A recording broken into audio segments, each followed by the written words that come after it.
How's it going, Scrub Gamers? Welcome back to another video here at Scrub Games, and today I'm going more off on an extension of a discussion video I did quite a while back, I think it was, going over some alternative formats you can play at your locals. I remember I put that in, and since then, it's kind of grown to what kind of different formats you can play, because this game is quite nice and you can play quite a few different formats from the standard one to just give yourself a break from the standard format if you're not enjoying it and play something more interesting and fun, especially at a local level. And also, the another inspiration behind this is because when I asked for feedback regarding my webcam locals last year when it finished for the year, one of the suggestions was to do some alternative formats with the locals, just to give a little bit of a difference, a little change it up for people to have a bit more fun and something they could try. So I've implemented that, and we had our first one this month in February, and it was quite nice, quite fun. It was a interesting format. It was rando format which is a format where people are given a certain amount of random leaders from a selection of, in our case, ones that have never been meta to pick out of, and then basically play using that. So you didn't go off and pick your own one; you were randomly assigned a certain amount of leaders, and we had a lot of fun playing it, and it's quite an enjoyable one. And we're going to try and keep doing one every month just to kind of have that alternative way of playing, just to give it a bit more fun to it, especially outside of a competitive season. And as I was going through it, I didn't have the most in terms of different formats to play, so I didn't ask on the Discord, and we did get quite a few suggestions, and it's kind of grown to being this to quite a few fun ones that I thought it'd be good to share for people if they want to try out their locals, because sharing is caring, and people might want to try this out, especially at a local level. So for the first one, I did want to go over, and before we go over the first one, which you can probably always guess from the title, I just want to say, feel free to like this video and this series if you enjoy it. Feel free to comment down below. It's nice if there's anything you don't understand about the format, I can explain it a little bit better if I haven't explained it well enough in the video. And also, if you have any suggestions about different formats to add to this, just drop it down in the comments and I'll add it to this. And also, don't forget to subscribe. It keeps you updated with my videos as and when they drop. And if you hit the notification bell, you get alerts when that happens. And it really helps the channel because we're trying to get to 1,000 subs by the end of the year, and we're over halfway there and hoping to get there by the end. So thank you for that, and let's have a look and see what the first one is. So the first one I want to go over is one that I quite like and haven't really played properly, but I do want to try it out because it does seem interesting, and that is Legacy format. And you might be wondering, what is Legacy format? Well, good thing is I've got a little thing to basically explain it. So Legacy is an eternal format where nothing is banned, nothing is limited, and nothing is errata'd. And as you know from Dragon Ball, if you've been playing it, Dragon Ball has quite a few banned cards, a fair few limited ones, and a ton of erratas. And the thing with the erratas as well is there's some erratas where they've been errata'd because either so it's either been because they've been too overpowered and need to be fixed, so they're still played but not just taken out. So a card that banned I don't want to really ban, they just want to limit it so it's still playable by reducing the power of it. Or where there's unintended interaction with it and they've needed to fix that, where say like the wording is, because with the translation being from a Japanese company to an English card game, they might have some translation errors which happen quite a bit, and need to correct the wording on some cards. Like we had a one lot of erratas where cards were just people misinterpreted and trying to make abuse the rules for it, abuse the wording, and Bandai corrected that as well. And one of the main ones for that was the Tree of Might for the Turtles deck. That one had to be changed because it didn't specifically say a face down life, so they had to actually errata that just to explain it is a face down life you have to pick to flip up.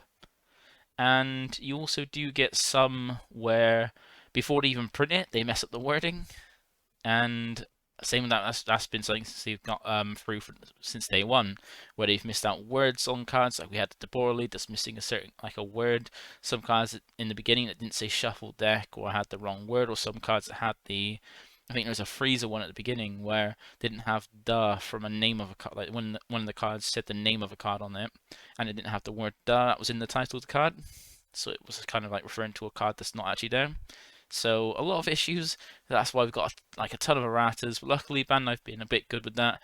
With reprinting the cards with the errata in things like the anniversary box, so you can actually get the cards back with the correct text, which helps out newer players. But still, there's a ton of them. So some people times you have to go onto the website to have a look, which is not too bad. And luckily, most of the ones that are like text errors, they're not really played.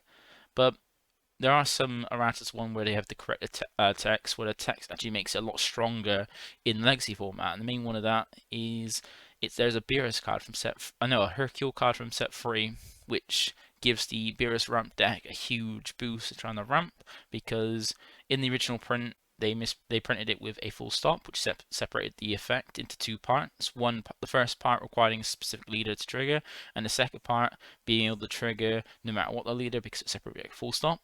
So Bandai did eventually errata that and fix it by putting it as a common instead of full stop, so the whole effect is in one and need that one was locked to that specific leader. Whereas in Legacy, where it's back to how it was originally printed, there's that full stop able to separate them both, which is a big benefit to Beerus, especially because you can combine it with Flute of the Flute card. I can't remember the full name of the Flute, and that, which is also a ban card, which is then available in Legacy, makes a really good way to get Beerus to ramp to 16 by turn 2, 3, or 4, which is really cool. And one nice thing about this is that it also allows players to play using cards that may have been banned, limited, or routed before they joined the game and never got to experience, because there is a fair few people, not everybody in this game, has been playing since day 1, and some people have been playing in later sets, like a lot of people in my friends group who have been playing since like set 5, maybe like set 7, 8, 10 onwards. Have only come into the game not since the beginning, and they've never got to experience certain decks or see what they are, or like see people complain or moan about certain decks or not like certain decks, but not understand why, because they've got to play it and just have to go off about what people say. And this is a great format when they actually get where it's for both really, because this also allows for card interactions that were never played due to the ban limit errata list. So like where something's been banned in the past, a new card comes out for a deck that card was for. Like there's some old interactions where with some older cards that if they weren't banned could be interesting interactions, but where one of the old cards is banned that can't be played with a new card, you get card interactions that have never been used before or put together and actually tried. Whereas Legacy format makes it so you can try any combination, which is a really big benefit, is you can make use of any combination to try out like almost anything you want in the card game, because nothing is on hold apart from certain deck building keywords or deck building restrictions like ultimate, super combo, things like that. And one of the other things is it is usually a nostalgic format as well for players that miss certain decks from old formats. So there might be people who miss, because I know some people might miss like the King Vegeta deck, because I remember that was a big thing. People didn't like that when it was banned, or miss having things like Gogeta, being able to play Gogeta Zeno when it was unbanned. Super Senna on some older decks that have been kind of killed because certain cards have been banned or errated, and you get to go back and play it. So it's really nice, and it's good for like almost anybody who wants to play the game, because you get people who used to play that back when those decks were live to then go back and relive it and play with that nostalgic feel, and some people who never played that get to try out for the first time and see what it's like to get a better understanding of it back in the day. So it's got a benefit for all levels of players as well, like be competitive, casual, old player, new player. That doesn't matter. It's a good format for everybody. And I do want to make these short videos, so to like finish it off, they want to go over some cards, like some examples of cards that you might not have thought of that would be for it. So you got these ones here. Like Violent Rush Bojack, which is banned, so you can't actually play it in the standard format. Is available in this format to play. So if you like this card, I remember this was a card that people who liked Bojack were hurt by, but it's been banned because it's a card that made the essentially made the yellow deck actually viable, but with the ban of it, it kind of crumbled it, and it just, yeah, this feels really bad to play now. And that is alive in this. And you got Gogeta 14, which is still playable in standard format, but it's limited to one, so you can only play one copy. So this was back when Black got hit and then hit so hard that it was kind of out the format for a good while. This would be unlimited, so back at full force, you can play that. So if you want to relive Gogeta Zeno, this format is a great way to be able to do that. And then an example of Errata'd is Senzu Bean. This is a card that when it has been, it took a good while to get Errata'd, and when it did get Errata'd, it kind of hurt a lot of decks that kind of used it to be able to untap energy during their own turn to kind of make effective use of their plays. So it kind of hit a load of decks, made a lot of decks less flexible in how they wanted to manage their energy on their turn, and that will be unerrata'd and back to full power in this format as well, which is nice. So hope that was interesting to go over, and you might want to, and hopefully you get this to try at your locals. It's a really fun format, and given some of the cards, like if some of the cards that you probably are really strong in this format are like banned or like limited and no longer not as the power of them and the cost of them might have been reduced. It might be easier to pick up and cheaper to pick up to actually give this legacy format a try. So I encourage you, go give it a try, have fun, enjoy it. Hopefully it becomes one of the alternative formats for my locals. That would be fun, but it doesn't seem to be an interesting one for some people, my locals. But trust me, it is a fun locals. I do want to have it for one. And that's it. Thank you for watching. Feel free to like, comment, subscribe, and I'll catch you in the next one. Bye for now.